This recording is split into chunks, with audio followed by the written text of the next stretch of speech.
Power up.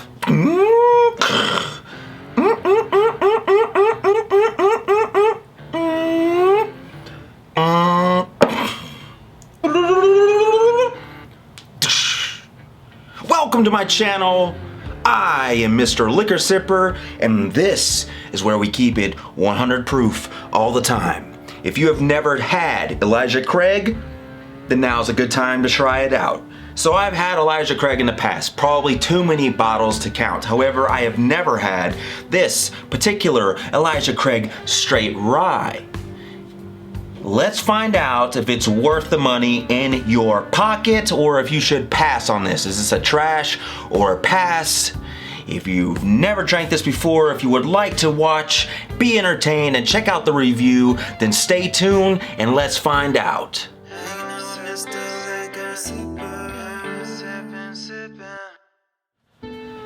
Alright everyone, I'm kind of excited about this because Elijah Craig has never let me down. I love Elijah Craig. As stated in the beginning, Elijah Craig was one of my very first bottles that I had ever actually, I think consecutively and continuously over and over again throughout my duration of getting into this bourbon whiskey game that I've just continued to purchase over and over again. It has not disappointed.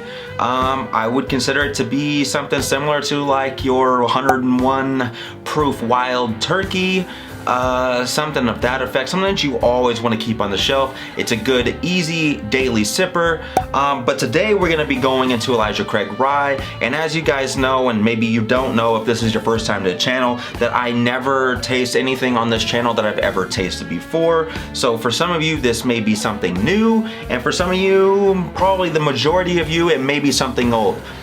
My look or my take on this is to well, I guess go back. I encourage you to go back. If you haven't had something like this in years, I encourage you guys to go back, try it out again, and see maybe there's some differences. Maybe there's some tastes or taste profiles that you didn't pick up on the first time. As for me, this will be the first time. I'm not sure what to expect, so we're just gonna go straight into this. As we already know, this classification is a straight rye. Now, the company comes from Heaven Hill, as a lot of good products do, and then the distillery itself is also Heaven Hill. So the release date is ongoing, but started, I guess, January 2020. This proof here, as it's notated on the bottle, is 94 proof, and more commonly, it's been shown that there's not actually an age distinction on a lot of these current bottles that are coming out, especially with ryes. So the mash bill is, you can expect the mash bill, excuse me, to be at 51% rye, 35% corn, and then you also have a 14% malted barley to get that all refined and mixed in there. The color of this is a lighter copper color. Because it is a lighter color, that does not always signify that it is going to be a lesser proof. In this case, it does.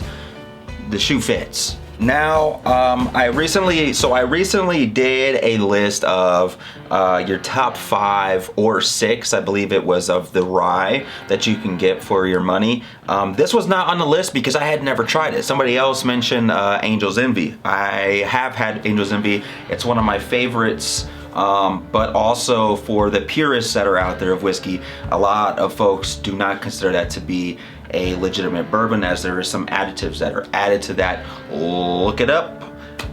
So as for this one, Elijah Craig small batch bourbon, that's one of the more widely distributed bourbons that are typically readily available. And then you have Heaven Hill announced the launch of Elijah Craig Straight Rye that came out. So this is packaged very similar, and a lot of people say that they could not even, if they had like a side-by-side, they would not even be able to tell the difference or differentiate between the two if it was actually a rye or a bourbon or not.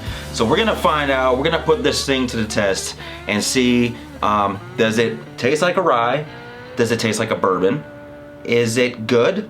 or is it bad? It's very, very fucking simple. We're not gonna overcomplicate things on this channel. If you're looking for complications, then go find a fucking grandpa to watch, because that's not what we do here. If you don't like dancing around on fucking poles, then get off my channel. I don't even know what that means right now. I'm drinking.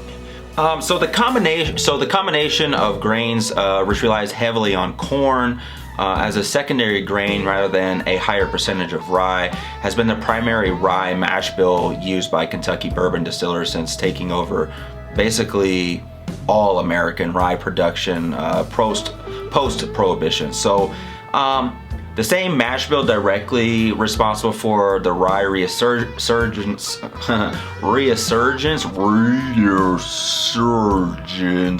that is more seen today. This is something that's going to be going on nationwide, releases across the board. So that mash bill that I explained to you guys, so the straight rye mash bill with the 51% rye, 35% corn, and 14% malted barley is something that's been more commonly seen more and more as time goes on. All right, so let's get to crack-a-lackin'. Let's crack this bottle wide open and see what the fuss is about, or not about. As you can see, it's perfectly sealed. There's nothing too extravagant about this bottle. It could be very easily confused, I think, with the Elijah Craig bourbon. So let's go ahead. Little pour here.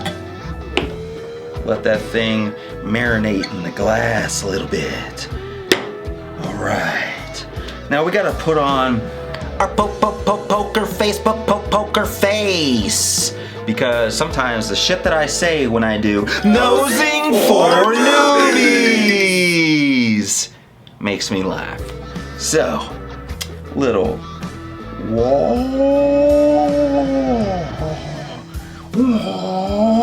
breathe, let it breathe. Breathe. Okay, here we go. You see the legs? The beautiful legs. When you do this, the legs. It's all about the legs.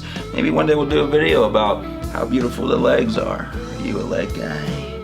Or are you a leg girl? What are you into? Okay, here we go.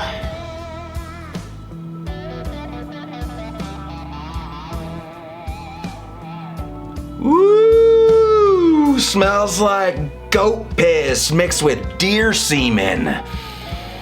Also has a weird aroma of like Michael Jackson's Performance Club after a long night of Thriller. I also get a weird, odd-smelling collection of mothballs that were mistakenly used as anal beads. That's gotta sound appetizing to somebody out there, huh? Come on. Kanye? Anybody? Alright, so let's get to the real nose here. Let's get to the real nose. Let's be real serious. Let's get mature for a second. Let's get mature. Let your balls drop, young man. Let your balls drop. Here we go. So right off the beginning, off the tippity tip top, it smells super peppery. So that tells me right now I'm not getting a whole bunch of sweetness. So this one obviously is gonna be leaning over to the more spice side of the rye as opposed to the sweeter side of the rye, but I could be wrong. I do get a little bit of the summer fruits that are in here, but it's almost like there's a herbal bouquet full of herbal essence that you could just wash your hair beautifully with. Has some mild but yet intensity that comes along with the alcohol or ethanol aroma that comes off of this. So let's go ahead and go to the palate now.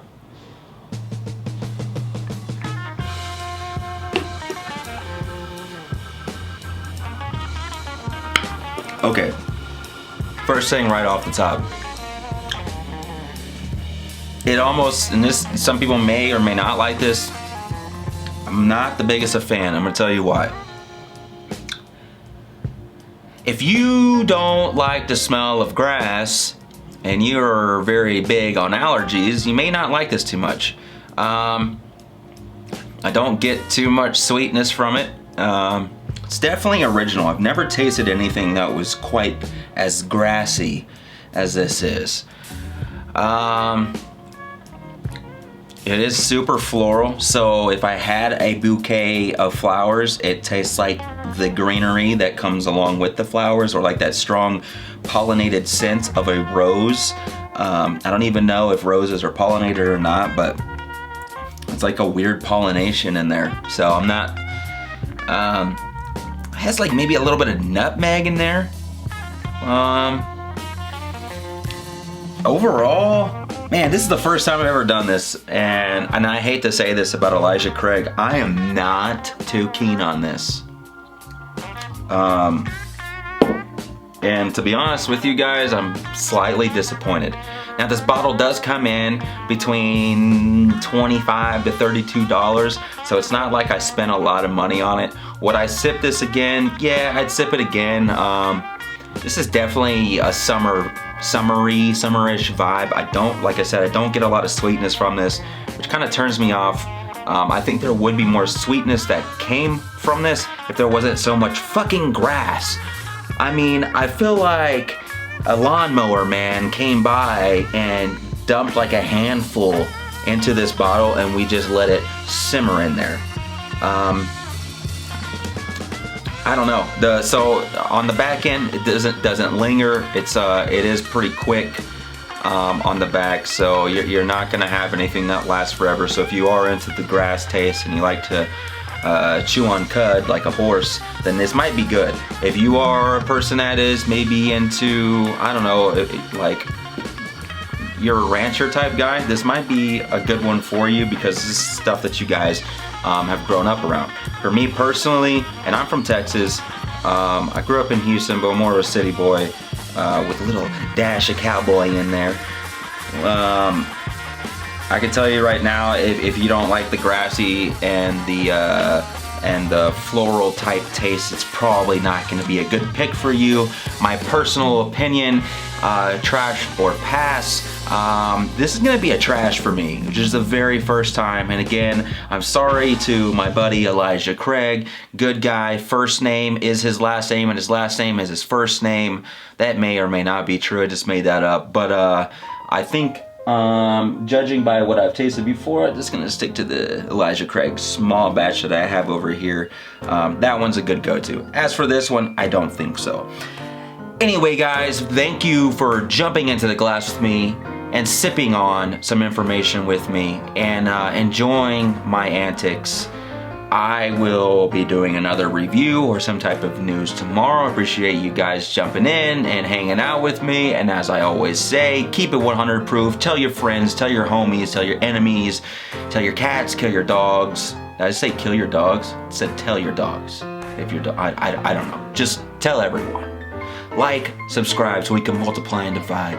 That way we can grow this channel and find more assholes like me that like to sip whiskey, have fun, and act like an asshole and jackass all at the same time. Until next time, cheers because I'm rambling. Keep on sipping. This tastes like grass ass.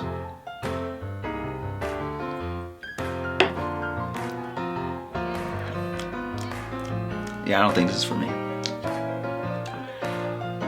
Fucking disappointing. Wait! There's a little bit of sweetness on the end, but I still feel the same. See ya.